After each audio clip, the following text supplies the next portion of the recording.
नमस्ते, मैं खुशबू YouTube family में आपका स्वागत करती हूँ फाइनेंशियल 22-23 की जीएसटी 9 और 9C की सीरीज में।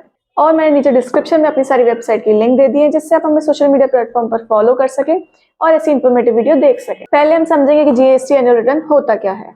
जीएसटी एनुअल रिटर्न, ये एनुअल रिटर्न हर एक रेगुलर टैक्स पेयर को फाइल करना होता है। इसका मतलब ये है कि अगर आपका जीएसटी रेगुलर टैक्स पेयर में रजिस्टर्ड है तभी आपको एनुअल रिटर्न फाइल करना है। रेगुलर टैक्स पेयर मीन्स आप अपना जीएसटी मंथली फाइल करते हैं या क्वार्टरली, तो आपको एनुअल रिटर्न फाइल करना कंपलसरी होता है। और अगर आपका जीएसटी कंपोजिशन में रजिस्टर्ड है तो आपको एनुअल रिटर्न फाइल करना एप्लीकेबल नहीं होता है। Types of annual return, GST annual return दो टाइप से सबमिट होता है, जीएसटी 9 और जीएसटी 9C। अब ये भी एक क्वेश्चन आ गया कि जीएसटी 9 और 9C होता क्या है, आइए ये भी समझ लेते हैं। जीएसटीआर 9 में फुल फाइनेंशियल ईयर की जीएसटीआर 1 एंड 3B की डिटेल्स जाती हैं, यानी proper sales and purchase. GSTR 9 filing में कोई भी अमेंडमेंट पॉसिबल नहीं है, इसलिए किसी एक्सपर्ट से फाइल कराएं। कुछ लोग खुद ही फाइल करने की सोच लेते हैं। जीएसटीआर 9C मीन्स ऑडिट, जिसे हम पहले जीएसटी ऑडिट बोलते थे। इसमें सीए के सिग्नेचर की नीड होती, पर अब चेंजेस हो गए हैं, ये सेल्फ असेसमेंट हो गया है, इसमें सीए के साइन की नीड नहीं है, लेकिन सीए या किसी एक्सपर्ट की जरूरत है इसको फाइल करने के लिए।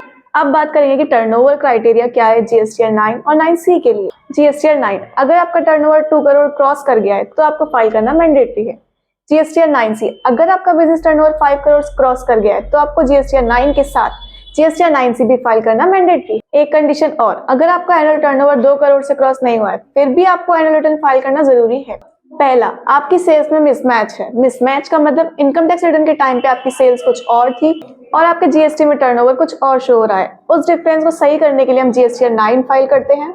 दूसरा, अगर आपकी जीएसटीआर 1 और 3B में सेल्स का डिफरेंस है तो भी आपको जीएसटीआर 9 फाइल करना मैंडेटरी होगा और प्रॉपर सेल्स शो करनी होगी। जीएसटी एनुअल रिटर्न फाइलिंग कब कब एप्लीकेबल होता है। नॉर्मल टैक्स पेयर, कोई भी individual entities as a regular tax payer registered है और उसका टर्नओवर 2 करोड़ क्रॉस कर गया है तो जीएसटीआर 9 सबमिट करना होगा। SEZ units, special economic zone units and developers को होल फाइनेंशियल एक्टिविटीज भी एनुअल रिटर्न में शो करना मैंडेटरी होता है। ट्रांजिशन फ्रॉम कंपोजिशन स्कीम, अगर किसी कंपोजिशन टैक्स पेयर ने रेगुलर टैक्स पेयर में कन्वर्जन कराया है ड्यूरिंग द फाइनेंशियल ईयर तो उसे भी एनुअल रिटर्न फाइल करना मैंडेटरी है। Exclusions from annual return filing, casual tax pair, अगर किसी टैक्स पेयर ने अपना GST as a casual tax payer registered करवा रखा है तो उसे भी जीएसटीआर 9 फाइल करना मैंडेटरी होता है।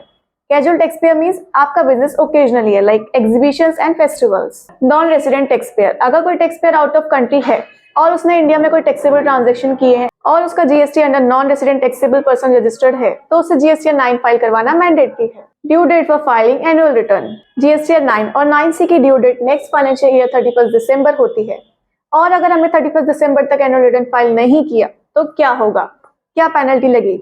पेनल्टी लगेगी पर डे से। अब ये भी एक क्वेश्चन है कि पेनल्टी कितनी लगनी चाहिए, आइए ये भी मैं आपको बताती हूँ। Penalty for late filing GSTR 9, annual return मतलब दोनों जीएसटीआर 9 और 9C, तो आपकी पेनल्टी होगी ₹200 per day, 100 CGST and 100 SGST per day. 31 दिसंबर से पहले ही एनुअल रिटर्न फाइल कर दें या फिर हमारे एक्सपर्ट से आके एनुअल रिटर्न फाइल करवाएं।